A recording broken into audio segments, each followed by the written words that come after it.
Hi, hi, hi. Now, forever chemicals is something that I have been very passionate about, and I have been actually talking about forever chemicals for a very long time. And in today's show, we are actually bringing in some good news because, according to this latest report, forever chemicals are, of course, in your water, but there is something that is being done about it. Now, US limits forever chemicals in tap water for the first time. Now, these chemicals, which are also known as the PFAS, which are the forever chemicals, Shehzad, when I say forever chemicals, what do you think? They don't biodegrade ever? Yes. They become part of the system forever. Oof. Like when we die and we are buried, it's like a lot of toxins in there. A lot of forever chemicals are in there. Forever chemicals have been found everywhere. And now, according to this latest report, forever chemicals cause these kind of different diseases, which is cancer, decreased immune function, reproductive issues, thyroid disease, and asthma. And drinking water contaminated with PFAS, which is the forever chemical, has plagued communities across the country for far too long, and they are widespread in the environment due to the lack of degradation. They don't degrade, they don't biodegrade. You're right. And now the government finally has decided to do something about it. But I want to read between the lines, Shehzad. It says US limits forever chemicals. You feel there is some conspiracy behind this, or there is... No, the statement, this is BBC News. As soon as you find out that they are forever chemicals in something, it should be banned. So the statement and the news should have been that US bans forever chemicals in tap water for the first time. But instead, they decided to tone it down just a little bit. And that's why the statement says US limits forever chemicals in tap water for the first time.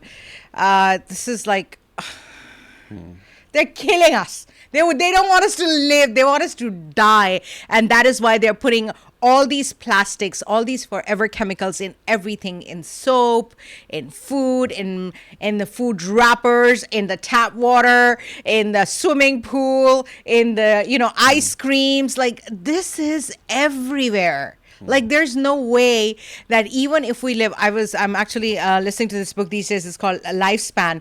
And David Sinclair is talking about, even if you are trying to live the most organic life possible, even then you cannot escape these chemicals and these plastics. So we're doomed. You know, the feeling that you have growing up, and because we've lived in places, myself and you, where we've had to get bottled water. For example, Saudi Arabia, for example, Pakistan.